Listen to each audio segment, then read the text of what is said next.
Hey everybody, it's Diane Gibbs with Design Recharge, and it's I think episode 133. I'm really bad with knowing my numbers, but I'm really excited to have Erin Barker. I met Erin at Creative South 2014, and we were at a table together, and I was blessed to be able to see how awesome she is. So I'm really excited to have her. So Erin, give me a little bit of your background, what you were trained in at school, and when you knew you fell in love with design and illustration and typography. Yeah. Hello. So I am from just the central Ohio area. I grew up in Lancaster, but we kind of moved around when I was a kid, but mostly Ohio. So I went to a small liberal arts school called Asbury University, and I was actually a painting major. But my parents are graphic designers, and so I've always loved graphic design and been fascinated by it.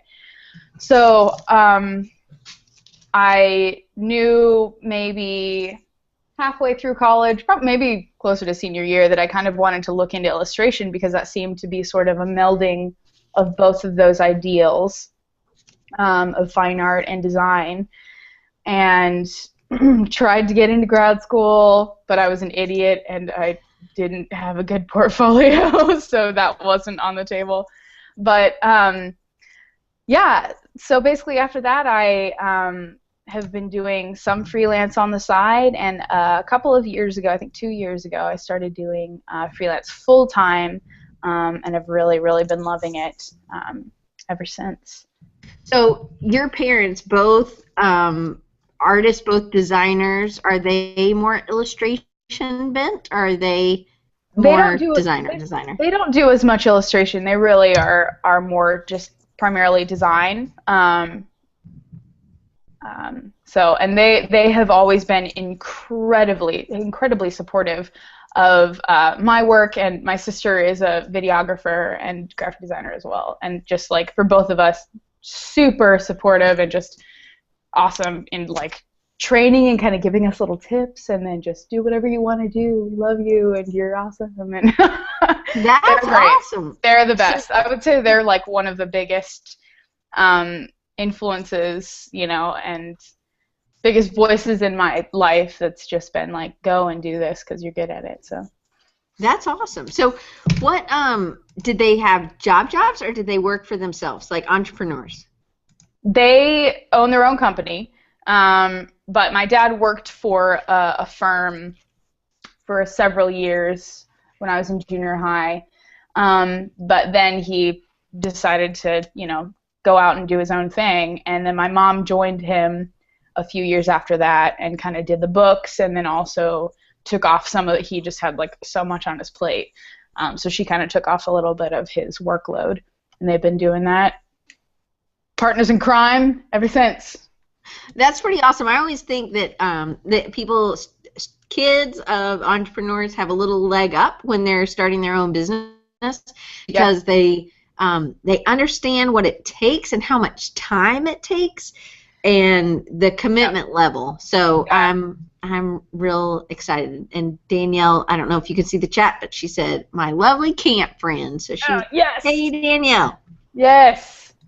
So we're going to get into some of the questions. So you were trained as a painting major, but now you're really a lot of illustration and design, but you also have this love for typography. So can you remember when you were like, ooh, I really like these letters? Yeah, well, I've always kind of been fascinated by the written word. I love reading, or I was like a voracious reader as a kid. I read like every single one of the Redwall books. I don't know if anyone out there has ever done any of that, read those, but they were my jam. I loved Harry Potter, I loved all that. But when I remember specifically when Lord of the Rings came out, my 7th grade year, and I went and saw it for my birthday, I think, which is in January, and my mind was blown. Like, I found all of Tolkien's maps that he did, and I just copied everything that I could get my hands on. It was just, I'm going to write my name, I'm going to write my friends' names, I'm going to write everyone I've ever met, like, and just, like, try to copy the style of that half unseal, style of writing, and just blow it up. So that was really kind of when that sort of blew up for me. And I had a calligraphy pen that I hadn't really used, but that was when I kind of started doing that. So that's pretty young to jump on. Yeah. So yeah, and people are really surprised. I think I do workshops sometimes for calligraphy, and they're like, so how many years have you been doing this? I've been doing it for a year or whatever. I'm like, well, I've actually been dabbling in this since I was 12 or whatever, however old you are when you're in 7th grade. Right. But that's huge. And so did you read Tolkien? Was that had you already read his books, or did you just go to the movie? I had read the first one, and my mom had this calendar that were these interpretations. There were illustrations from the books, and I just poured over those things. So I haven't actually, spoiler alert, I haven't read the other 2 books because they're so long. And I love Tolkien so much, but his descriptions of the forest for years and years is just, I need to do it sometime, but I have read the first one. Well, that's good though. So you do have. I'm going to jump ahead since we're already talking about Lord of the Rings. Yeah. A little. So you have your whole family really likes Lord of the Rings, and I think I read a C.S. Lewis biography this year, and it was talking about how him and Tolkien were really good friends, and they were in this group together, and it was really interesting. If that interests you, anyway. Right. Pardon? Yeah. I believe they were called the Inklings. Yes, that's right. Yeah. So you have this kind of weird, maybe some people would say, I don't know, maybe not, tradition. Like some families would watch Sound of Music or Wizard of Oz. You guys every year watch Lord of the Rings. Lord of the Rings, it's true.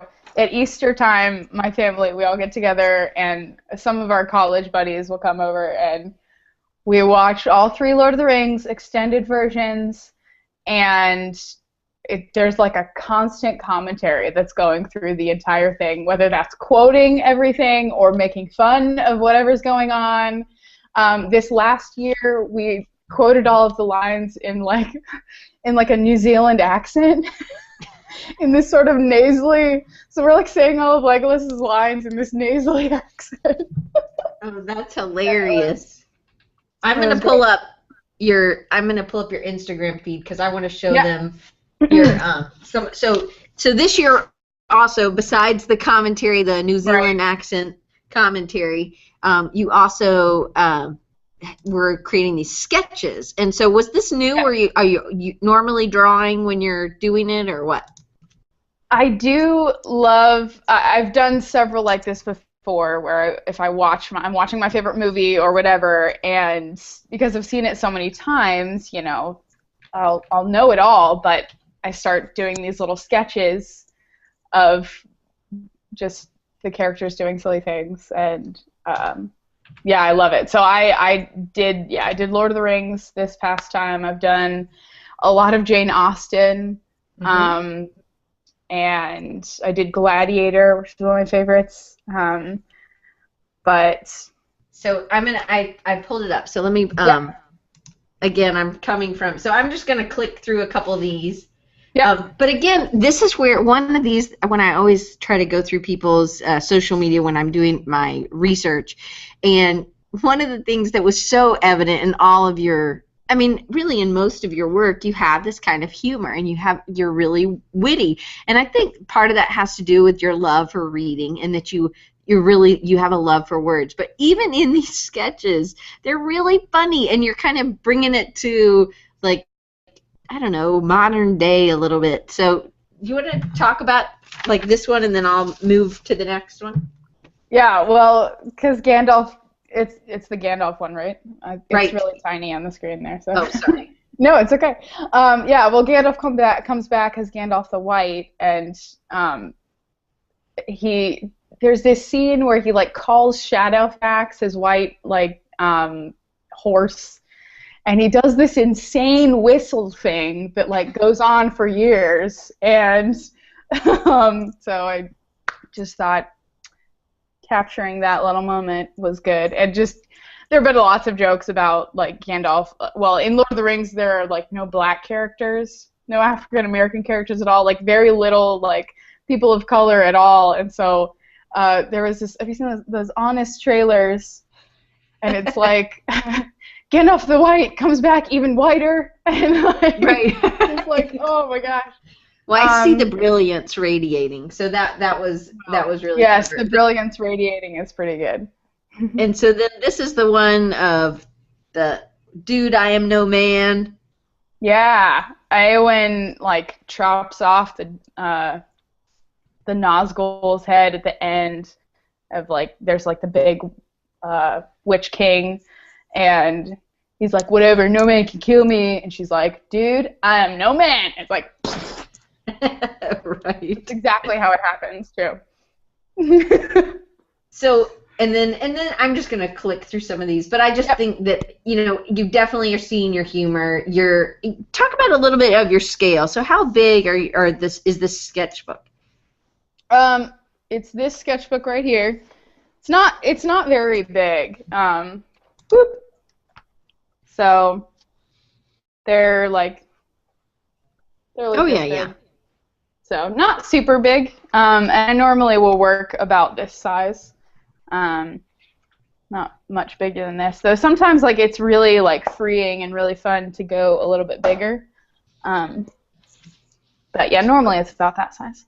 Do you, with like the Lord of the Rings and having a family that's all artists, is everybody sketching, or are you the only one, or how does that work? In this case, I was the only one sketching, but there are, at any point in time, there are like 5 MacBooks out, and they're all like working on different. Like my brother-in-law, who commissioned me to do the little engagement book, he's a web designer, so he's always like coding something. Right. And my sister Meg's always editing some video, and then mom and dad will be working on some layout for a brochure. So there's usually some type of creative work going on. At any point in time in our house. But that's pretty cool. I mean, coming from a sort of creative, my dad's kind of creative, my mom sewed, so I don't know, we weren't really crafty people, but I was creative, I guess. But it is coming from that kind of background, and it just seems, it kind of blows my mind a little bit that everybody's all artists, and your parents are really encouraging you to do that, so I think that's really cool. So you also have a variety of materials. You talked about how you started using calligraphy, doing it at 12 or 7th grade or whatever. You have a lot of styles that you work in, and we're going to show some of your work with that. What do you think some of your favorite mediums are, and then when did you start learning those? Like, were they early on as like you were with calligraphy? Well, sorry, my mind actually just went really blank. I had a thought and then it really went away. When did I start like really getting into illustration? Is that what it was? Well, what mediums did you start using? Like mediums, that's right. Yeah. Yeah. I really, in the past couple of years, I've really been into using inks for line art, and because it's incredibly unpredictable, and in this digital age, there's no undo button, and so inking something with like, a thing of ink, like if you mess up, you're screwed. I mean, there's like whiteout and white paint or whatever, but in general, it's there is liquid tape. Liquid paper. But I just white out the P and the R, so it's liquid ape. I have an ape in here. It's something I do just for myself. Fun. That's amazing. There you are. There's the creative coming out in you. Yeah, so I really love using inks because of the sort of unpredictable nature and the permanence there. Um, but I've always felt most comfortable using just pencil and been sketching, ever since I could really draw at all. So from a very early age. But probably college was really what expanded a lot of my horizons. I got into oil painting in my my junior and senior year, and then my senior show was a bunch of like giant oil paintings on these full-size doors. Um, it was big. They were big. And it's so funny because you work so much smaller now. I work really small now, yeah. But oil painting is really, really a wonderful medium, but it requires so much prep work and set up and tear down, and it's just a lot that goes on, and then you gotta like make sure that you're by an open window so you don't die from the fumes. And but probably right now, I really love using watercolors. They are incredibly versatile. They can be really bold, and then it's really easy to make them incredibly delicate and soft. I'm gonna so show probably you my this. Yeah, go for it. My favorite combo is probably like ink lines, and then for the color watercolor. I love, like, I recently did a little illustration of Smaug the dragon from The Hobbit, and I had so much fun doing that piece. It was just for fun. Like, my friend's birthday was coming up, and so I was like, hey, I'll just make this. Is this it? No. I don't know. I can't see it. It's like the maze dragon. Yes, that's it. There it is. It popped up. Yep, that's the one. So I just love the way that watercolors can be really evocative, and just building up different layers of the paints is really great for me. And it can be really simple, and then you can take it to this really complex level. But yes. Well, so I love this piece too. So really, this piece is watercolor, and is there any ink with that, or is it the red lines of the dragon and some of Bilbo there in the corner? Those, like, the outlines are ink. So I used India ink. Whoop! Knocking over things. It's whatever. It's fine. So I was using this red India ink, and so then were you using like a calligraphy pen, or are you using a brush? I was using a calligraphy pen. Sorry, I like spilled water on 9 different things. So it's fine. We're good. Yeah, I was using a calligraphy pen. I have several different pens. I'm trying to find it. I have this really great Japanese pen holder. This Tachikawa here. And then I think I used like a Nico G nib here, which is like this tiny little guy. But yeah, I normally will use a calligraphy pen for, but like a pointed, like a, forget what the spreader thing. You're the one who has the calligraphy classes. The terminology. The thing. Well, the nib that it's not a fixed width nib. It's not an italic nib. It's I got you. It's a pointed nib. Okay. Anyway. Yeah, I really do enjoy using ink and calligraphy pen for lines. That's really good. So what's kind of the her Instagram handle is Hooray, Lorraine. Thank you, Danielle Evans, for putting that on. Yes. So what kind of how would you do? You would do a pencil and then watercolor and then ink, or would you do pencil, ink, and then the watercolor? It kind of depends, because like India ink isn't gonna get messed up. It's not water soluble.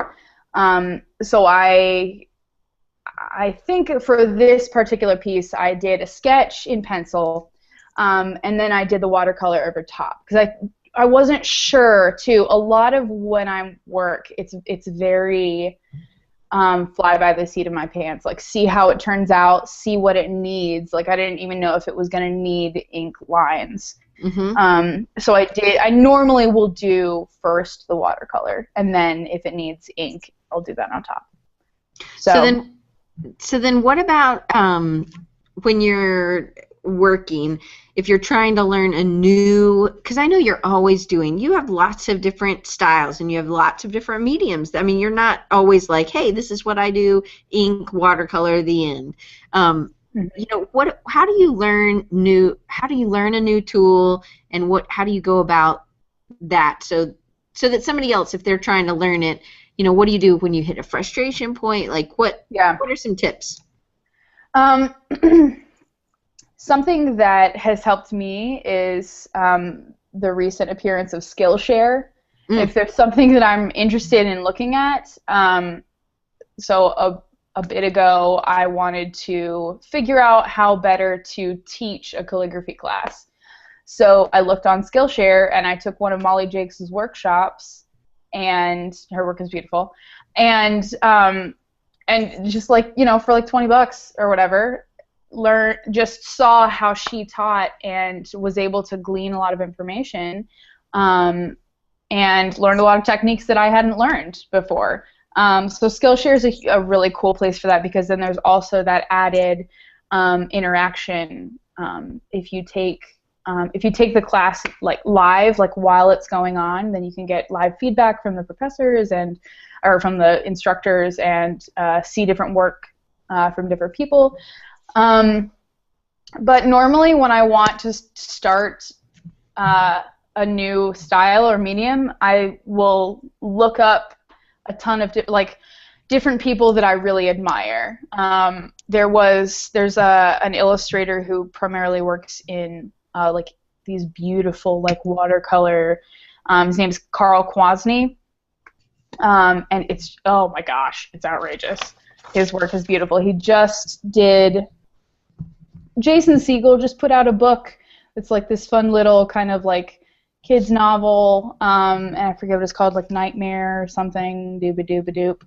I don't remember, but his work is fantastic, and so I would just like look at a ton of his stuff and figure out what I loved about it. Would try to kind of emulate that, and so I have like sketchbooks that are during this time when I really loved his work, and you can definitely see that I was trying to be like him, but then also you want to try and like ingest it with your own style, so that then you're taking that style and then also mixing it with your own. So that has been really helpful, you know, looking at different artists that you love and trying to emulate them, and then mixing it up with all of the stuff that you already have in your own body.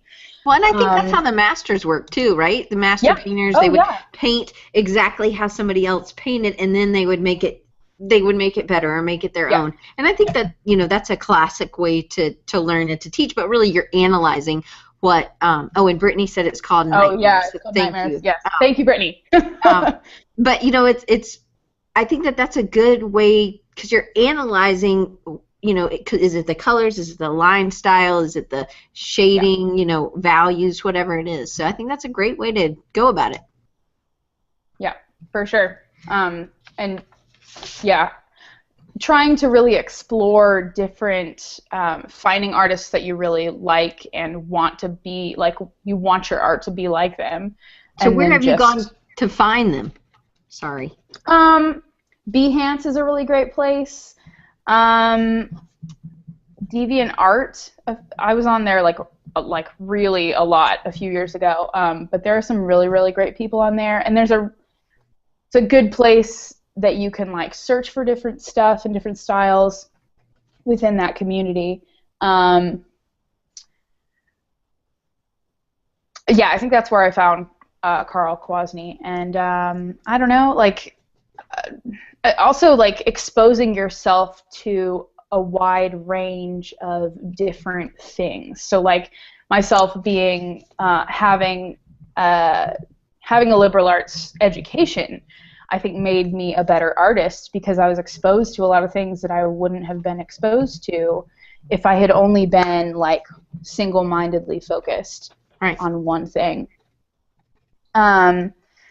So where was I going with that? Oh, exposing yourself to a lot of different things is really great. And just you're influenced by everything that you take in.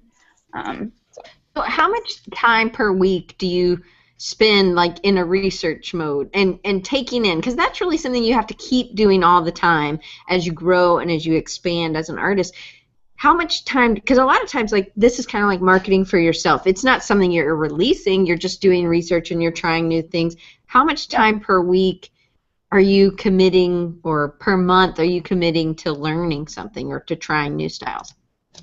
Yeah. Well, I want to always try, just constantly trying to improve myself. Mm-hmm. And I think I try to at least once or twice a week have a time where I'm just sketching for fun. And not necessarily with like no pressure, just doing something that I want to do. I would go like take walks during the winter because I like was going like stir crazy. And would sketch buildings because there was no greenery to sketch. And I found that I really loved sketching buildings, and I've really tried in the past couple of years to get myself, like wean myself off of the pencil for sketching, because you can erase, you can adjust, but using a pen, like now I use this little fountain pen that I really love. This is great little Japanese guy that you like, it's like this big, and then you boop, and it makes it like this full-size pen. Oh, nice! It's so cool. But it's perfect for sketching because I can just fit it in my little bag and bring my tiny little sketchbook like this guy. This is my little like kind of in my purse sketchbook, and just I carry this around everywhere. So in case there's something that I see that I think is really cool, I get out my pen and my little sketchbook and I just draw. So I was at a little like music, like a little mini concert, and just like sketched this like all this random stuff that means nothing, you know, but like it's just to like keep my hand loose, you know. So sometimes to keep exercising. So sometimes committing to a pen can be very daunting for somebody learning. So why do you think that's important? Why do you think it's important to kind of be bold and use a pen? Yeah, it helps you be more decisive and more confident, because you can't go back and change it, you know. And I've really found that you choose your strokes more carefully, but then you make the right decision in fewer strokes, the more that you do it, if that makes sense. Yeah. So I've found, like, yeah, over the past couple of years, I'm much more confident in my sketching because I've been using this pen instead of a pencil. So, yeah, I mean, pencils are great. They're wonderful, and they're very, you can really get this, I don't know what I'm trying to say here. You can get such detail and really great, like the shading that you can get with a pencil, you know, is like impossible, or not impossible, but very hard to achieve with a pen. And the nature of a pencil is great. But to build up confidence, I would definitely suggest trying to use a pen for sketching. So you talked about how that was like an exercise that you do, and you do that just for fun. But so, and I know me and you talked the other day about warm-up exercises, and when I had Shauna on, she talked about doing warm-up exercises.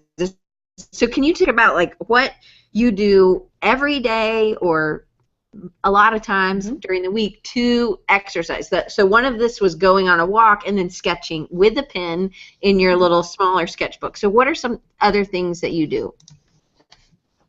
Well, I used to do this illustrated word of the day, which I just did again this morning, and it was glorious. It was so good to do again. I used to every morning get up and look up a word. Like Merriam-Webster does this little word of the day, and they'll do a different word every day with the definition. And so I would pick a word that I thought was interesting, that maybe I hadn't heard of before or just sounded cool, and I would illustrate myself acting out this word. And it was a great exercise for, first of all, like warming up your hand. Yeah, so that's the first one that I did. Oh. Yeah, a long time ago. It's great for warming up your hands, like getting like kind of ideas flowing and getting yourself thinking kind of outside the box. Like, how do I want to show this word? Like, how can I illustrate this? Right. So that was something that was really cool. And it was also at a time when I was living alone and I was living in a city that I didn't like, in a job that I didn't like, and just like the situation was bad for me. So I needed something that would get like creative energies. Like, I needed an outlet. So to start my day off with, I would make my coffee and I would sit down at my little desk and I would sketch this little word of the day. And I tried to keep it within a time frame. I tried to keep it within an hour, start to finish. And that's good because then you don't get too you don't get too hung up on how it's going to look. That also builds confidence. So what time frame did you give yourself? Yeah, I gave myself an hour. Okay. Just from sketch to final, but I mean, I know a lot of people like work more quickly than that, and that could depend on how fast you work or whatever. So yeah, that was a really, really great thing for me, and I would just post them to Instagram, and people really liked them. They were fun, and I love them. I think it resonated with people. Well, they're one of my favorite things, but one of the things, even this one in particular, I love the body posture. So you're Lorraine is your girl. That's your middle name, right? Yes. So, but she doesn't have, I mean, sometimes she has elbows and knees, but a lot of times she doesn't. And clearly she has an ankle here. And that is such a great position for the leg that's in the front that's, not straighter. But the ankle, like, I think that is like, that's you looking at being able to see what the body posture is and then replicate it out. And I think for me that it's that ankle and that, that arm going over. And it's funny. Again, all of these are really funny. It's the words you chose. It's what, I really like the way you wrote out. You did your lettering as well, but then again, you keep it short, quick. I think the black lines are really powerful. Is that where you were using that Japanese pen, or were you using something else? No, actually, I'm using a micron. I've just got. I can't remember which one I would use. I think mostly I would use this micron 03, just in black. Yeah. Before I really was getting into inks again, a couple of years ago, I primarily just used microns, and they're great. They are wonderful. Yeah, so I would use a micron, and then I have this little baby set of colored pencils that I was given to as a gift. I think they have them at like Target, but there are these little like kid-made modern colored pencils, cool. And they're so adorable. They've got these fun little names. This one's called Iceberg. Whatever. It's just that's nice. Yeah. So I had these things on hand, and I thought that I would just use them, and it worked. But it's like you're taking something that we can all kind of connect to, especially like with I don't know how to say the word, Gasconade. Yes. Boom. but like, it's like, I caught a fish this big. So really, these are pretty small. If those because I thought they were kind of like a normal pencil size, but they're really shorter. So these pieces are, how big are each of these, you think? They're stuck in this little sketchbook that I can pull out. So like I got these 2 sketchbooks from like Half Price Books or something. And so they're really small. Trying to find this here. So here's the first ones there. But I would do 2 on a page, and it's just this crappy little paper. It's not like anything fancy. And yeah.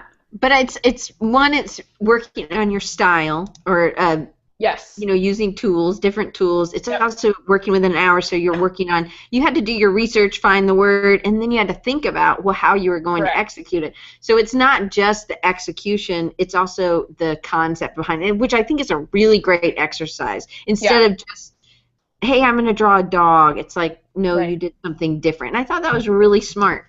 And something that's an already existing thing that helps with that is sketch dailies. On Twitter and Instagram, they have like a daily thing that you can sketch something. And it's normally like a character or something like that. It's good for developing a style, and it gives you something to draw, because it takes up a lot of mental space to try and figure out an original concept every day. So that takes away some of that like mental effort, but then it still allows for you to, there are some really clever submissions that people send in, and so it allows for you to then like think within that and like, what can I do with this concept? So one of them was like The Little Mermaid or something. And it was like one of the few times that I've done it. I haven't done it all that much, but like I did like a fish version. So like Little Mermaid was like all fish, and she had these 2 like purple shells, like on the side of the fish, and then this huge red hair, and it was just like stupid, but it gets you kind of thinking like, what can I do with this to be a little different? Yeah, I think, and again, I think that's a mental exercise as well as a physical with the tool exercise, so style-wise.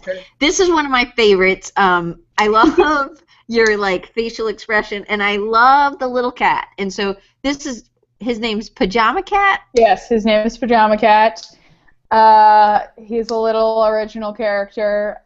This one day, I decided that, I was making a little sign there's a local coffee shop that I spend a lot of time in, and I work just a couple of days a week there. And so, like, it's a big part of my community, and so we were making this sign, and it was like, this coffee is the cat's pajamas. And I just drew this little cat with these, it's like very like Adventure Time kind of like really bendy arms, and he was just like, woo, like jumping in a set of pajamas.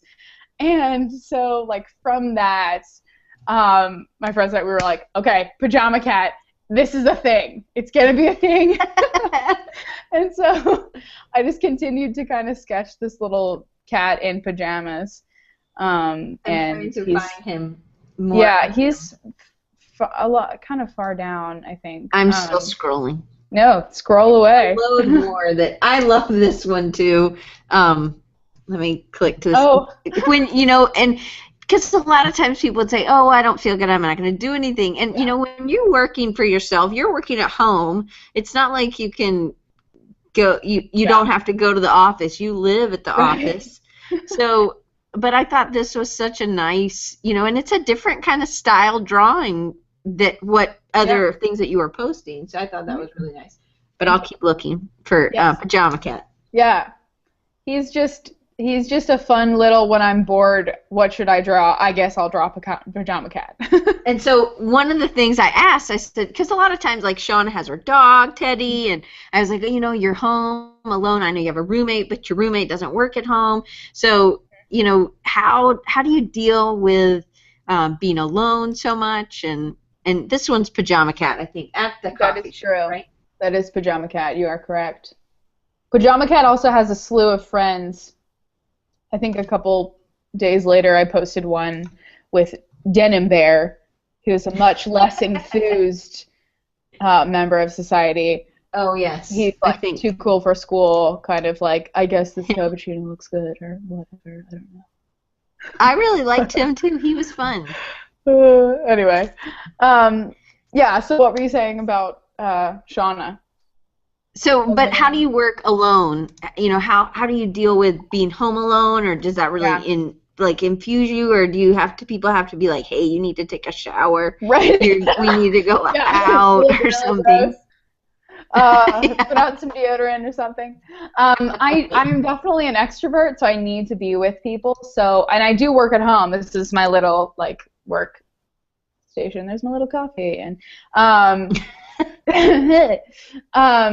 but I do find that I have to have a balance between, like, I'll go to that coffee shop and work some days, just to be around people, you know, and I'll still be like in a little corner, not talking to anyone, but like just the mere presence of other people is really invigorating for me. Right. And then some days I do feel like I need to be at home working in solitude, you know, just without any distractions, because I'm an easily distracted person. So it's been hard. It's definitely been hard because I don't have a boss and I don't have someone that's like over my head that's like checking my work, standing behind me, and, you know, making sure that I'm on task. That has been the most difficult part of working freelance, definitely. And last year, or beginning of this year, something, I don't know, a few months ago.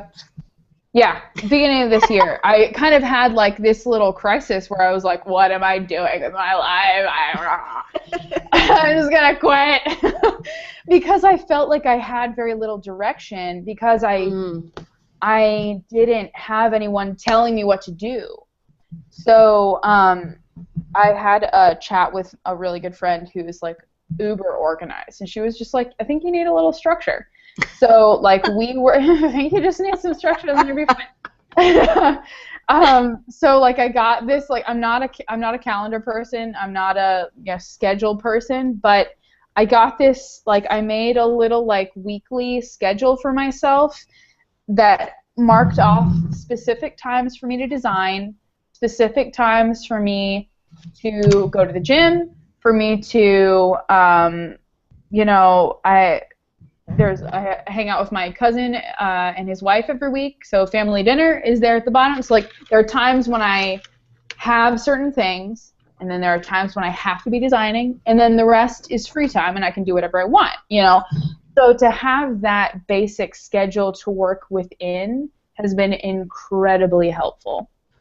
And then also just having like a daily planner that like plans out. So like this is this month, and I got all the important things circled. Here you are at the top, Diane. Woo! Look at you.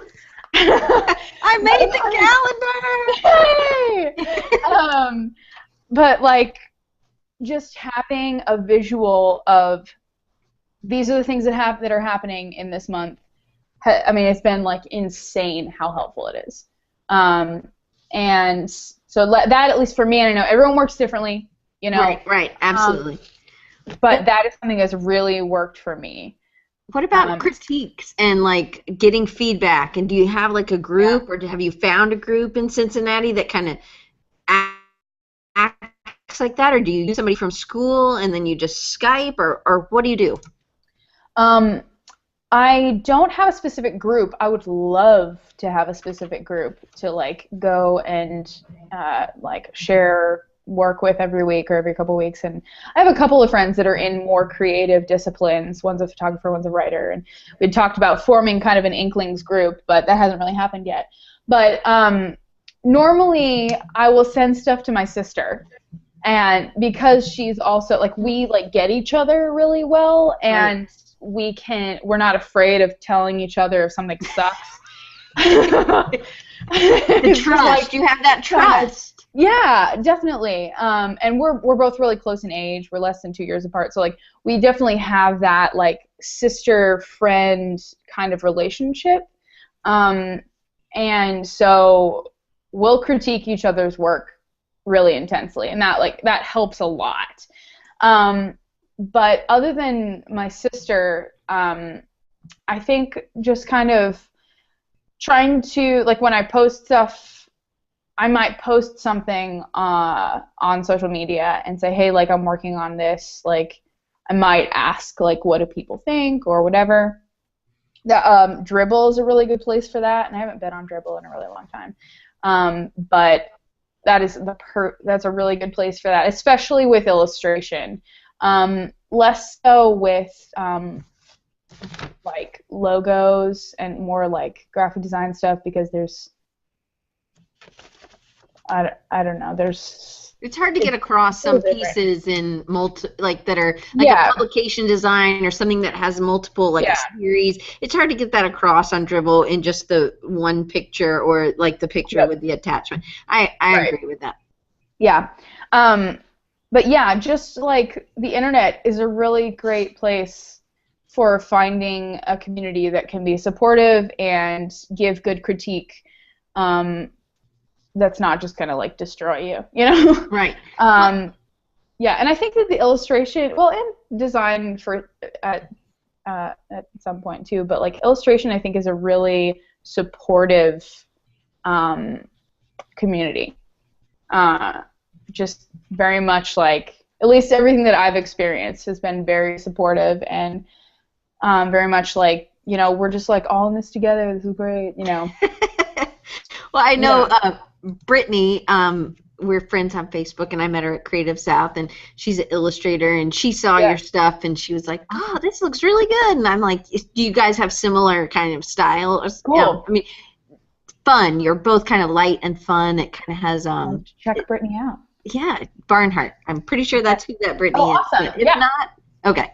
But anyway, but I think that it's important to have people, I think it's good to have people that you have met on the internet, definitely, but I think you need to take it to next step and say, hey, like have a Skype or do something so that you're connecting personally instead of just only being like a post every time. Because I think that interaction is huge, hugely huge. I think it helps build trust, I think. It's just like what you're talking about with your sister. It's like you need somebody who is going to be like, hey, you know what? This isn't really working. And, you know, I always think that those people, you know, you don't want to hurt somebody's feelings, but those people, you've got to have them because you need to know what's not working. For sure. For sure. And I think, like, if you can find one person that can be that for you, whether they're specifically in the exact same field as you, but in a similar boat that you guys can, you know, chat about things, or a mentor that's older than you that's done stuff, you know, either finding one of those two people is like really, really important. And I can't stress that enough. Definitely. So, you know, your works, because it's using humor, because you're witty, you're really good with words, so they're good conceptual, but then the style, you have actually a good range of styles. So when I was working in Denver, I had an illustrator that I worked with a lot, and really he did everything. He was like, well, I could do that for you, and I'm like, sweet. Then I don't have to, you know, I didn't have to make a new connection with a different illustrator that could do. So I think kind of it's nice to have somebody that has some flexibility, you know. I mean, I don't know if he could have drawn like alien spaceship or something that looked like aliens, you know, but he could draw, like he had a good range, you know.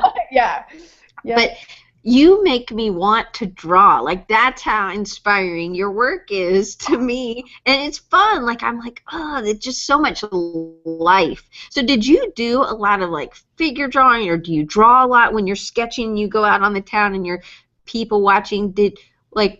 How could somebody get better? Yeah. Practice, practice, practice, practice, practice, practice, practice, and practice some more.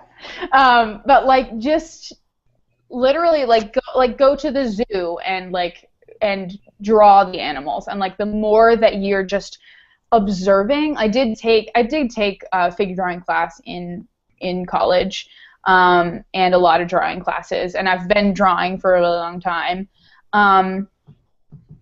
But honestly, just sitting somewhere, even if it's an inanimate object, I mean, like I sat and sketched my little succulents that are dying over here, and just sitting and really looking at something and just spending time with it and drawing it will do a world of difference. And honestly, like those plant herbs and fruit and all that stuff, right?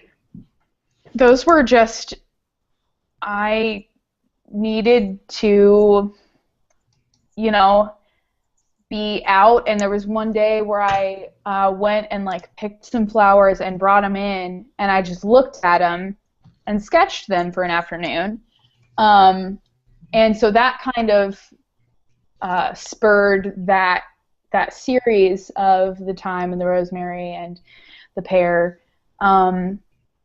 because it was so calming. Oh my gosh, it's calming drawing foliage. But stylistically, they're very different. Like then I call her Hooray Lorraine. I know that's probably not her name, but that's what I call her. And I can't ever. Her name now. Her name was Erin, but I guess it's Lorraine now. Forget Erin. It's Hooray. It's Hooray Lorraine. But to me, I think that's one of your superpowers, is that you are this style. It has a lot of life, and maybe it is using the pen or using different nibs or different, tools that are making you make those decisions, because I think you said it really nicely that you're making the decisions with less strokes. But then you're also, the watercolor on this is much more kind of organic and flowy color-wise than maybe some of the others. Some of them are tighter. And a lot of that was just experimentation. A lot of that was just kind of like, hey, I sort of want to see what is going to happen here, Right. And it was something that turned out, and I liked it a lot, and something that I found successful, but I had also been doing other floral things with watercolor that weren't really working out. And so finally, just sending out those tendrils of, just experimenting with different things that's going to work within your own style, right. And then latching onto the one that you finally find. And I think that you're talking about practice. That's what it is. It's about just continuing to practice something, and you're going to, not everything is going to be this beautiful thing, and it's okay to make a mess, I guess. Yeah, I have so many crappy things in my sketchbook that just look really janky, just not good. And you don't see, that's the good and the bad of social media now. We're so curating our own lives, and I only put up the stuff that looks good, but I got plenty of stuff that looks bad. Trust me. So we'll have to do a part 2. We have 5 minutes left. I don't know where our time went, Erin. I'm on number 3. I'm sorry I didn't stick to the script. No, I'm good with this. This is good because I learned something, so I think that's really good.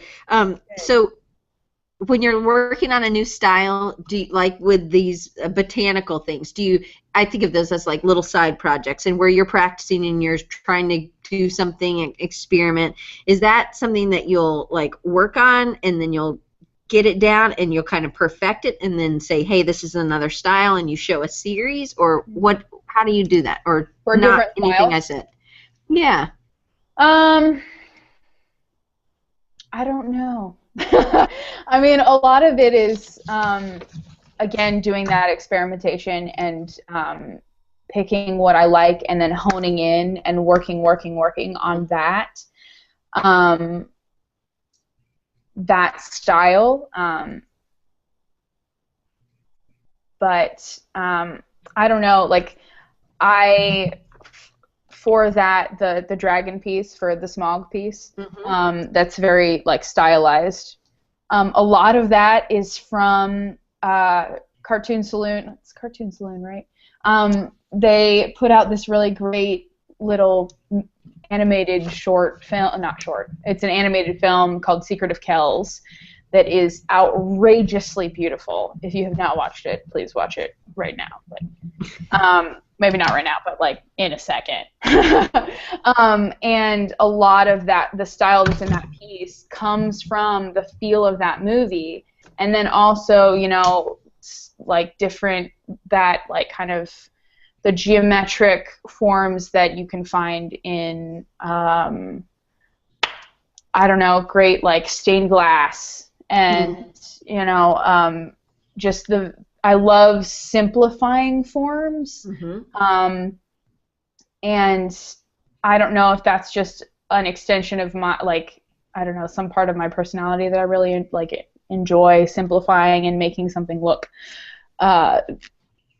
different and more simple. But that style just sort of evolved from like layers and layers of over the years, just trying out different things.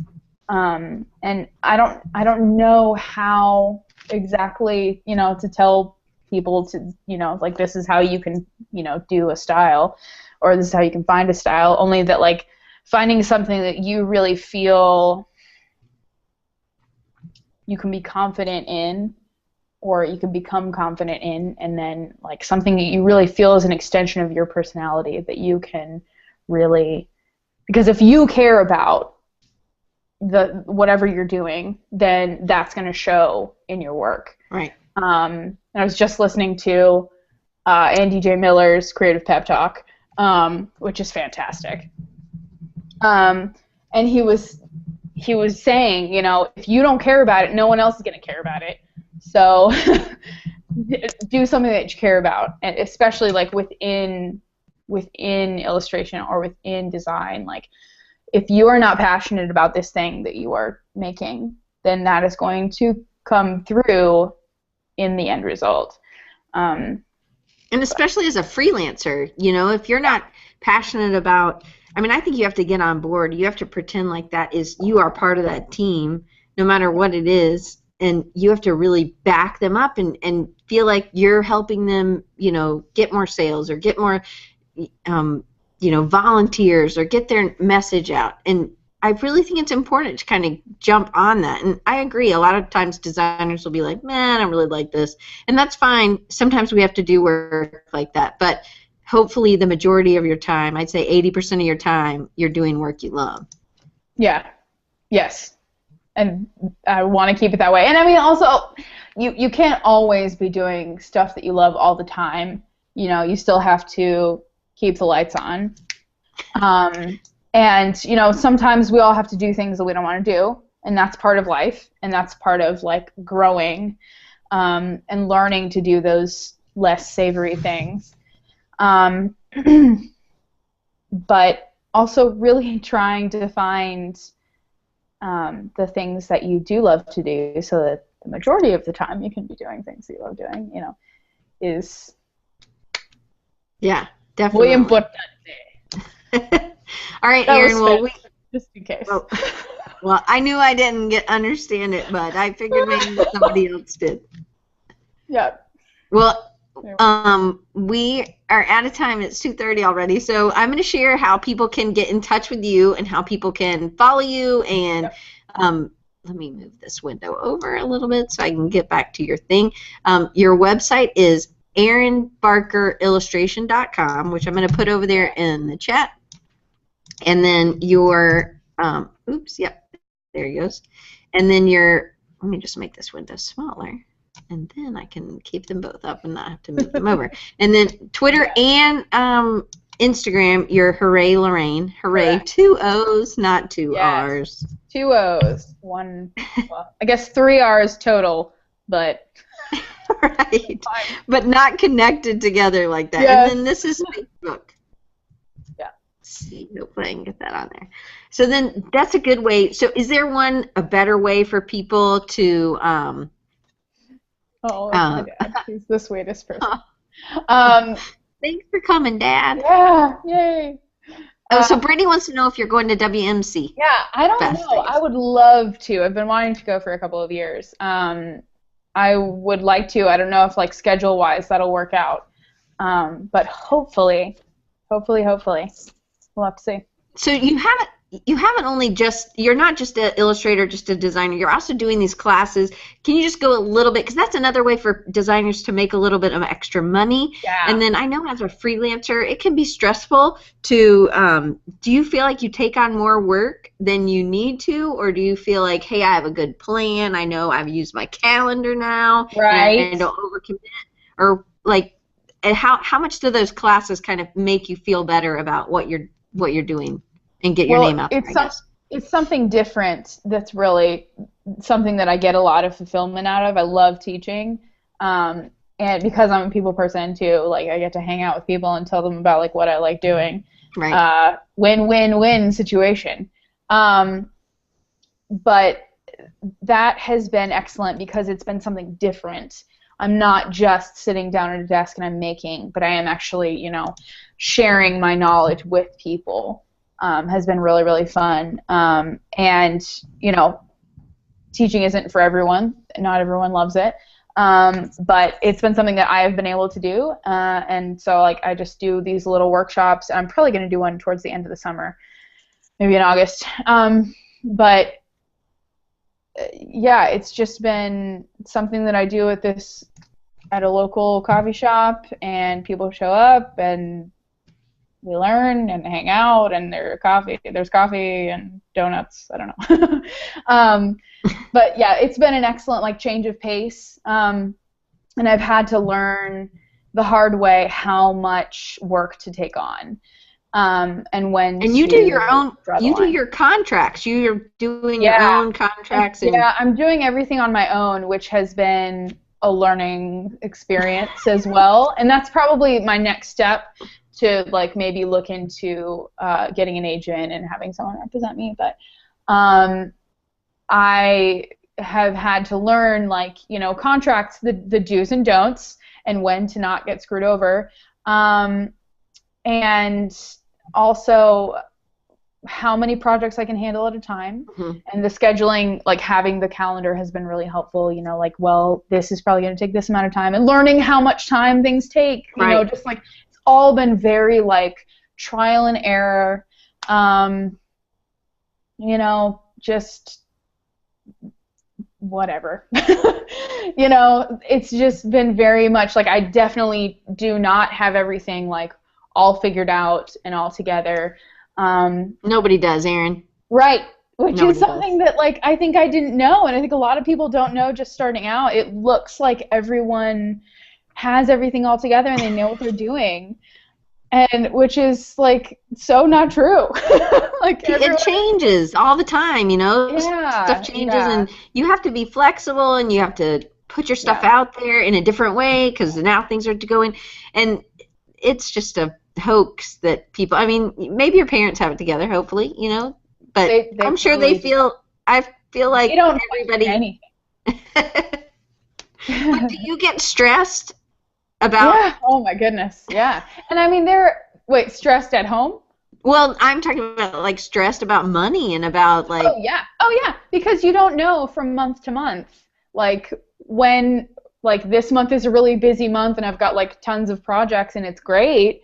And I'm a little stressed about that because there's too much going on. And then the next month it might be nothing, right? There's stress on both ends. Right. I would much rather have the too busy stress though. But then there's also the stress of like when I don't have enough projects, like how am I going to get projects? Right. And like how do I make this work if that doesn't happen?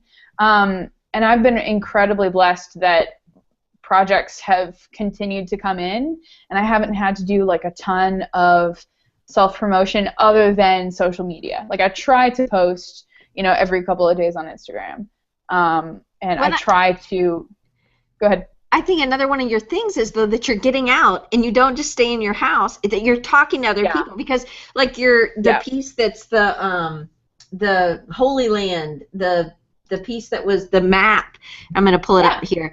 you know, that was something that you did. I don't know if it was somebody you knew or somebody you met or somebody you had found from social media, but it's they don't live with you. It wasn't your roommate that said, you know what, we should do this educational thing, and right, like, yeah, like how did that come about? And because I think some people just need to get out and talk to more people, right? Right. Yeah, and that was a contact through. It was like a friend of a friend from school that had given someone my name, and you know that had just, and then they said, hey, we're looking at a couple of people. Could you? I sent them a little mock-up. It was between me and one other person, and like that little sketch was what I sent them. I think I may have inked it, but they were like, here's what we kind of want to go for. Could you send us your vision for this map of Israel that we want to make it look like a Lord of the Rings thing? And they're like, I sent the thing, and they said, hey, it looks good, we're going to pick you. And I said, cool.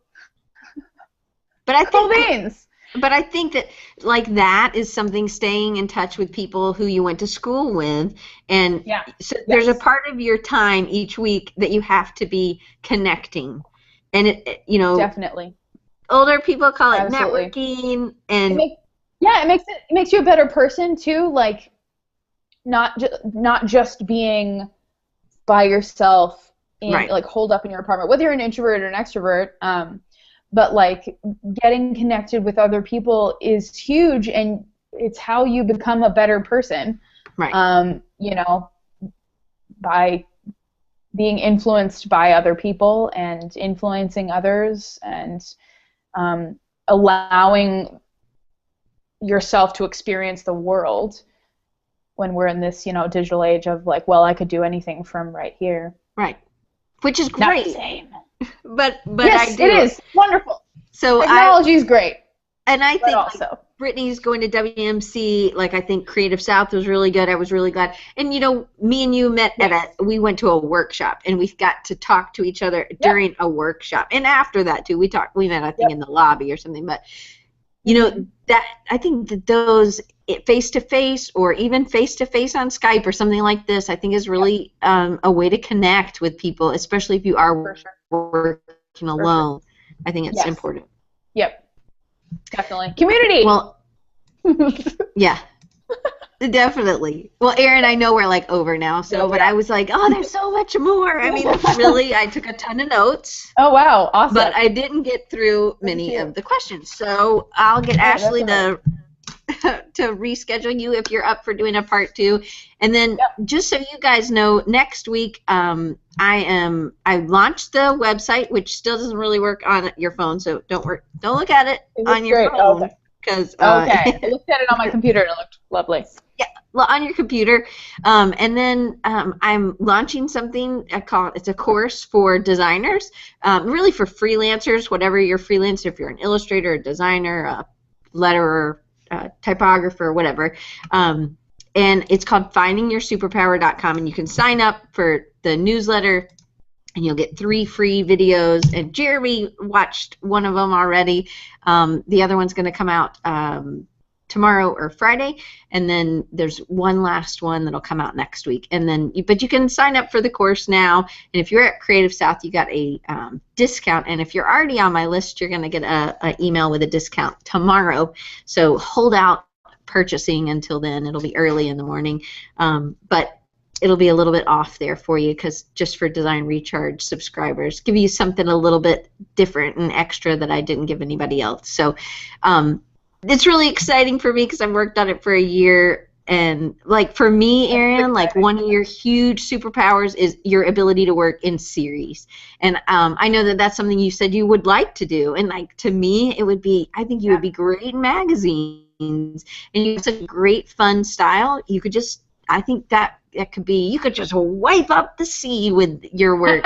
I think because I think series work is hard, and it can be difficult, but you also have that witty style, and you can really do some different themes. So I encourage you to work on pushing that, because I think you're awesome. Well, so I just want to thank you so much, Erin, for being here. And if you guys haven't done it, click on the findingyoursuperpower.com and watch the video and let me know what you think. And hopefully I'll see you next week where I'm going to talk a little bit more about it. So, Erin, you're awesome. Can't wait for part 2. Thank you so much for being here. Awesome. Pardon? Oh, I said thank you for having me. Oh, anytime, and I hope I get to have you again. Yes. So thank you guys, and thanks for coming, and I'll see you guys next week. And thanks, Erin. Bye.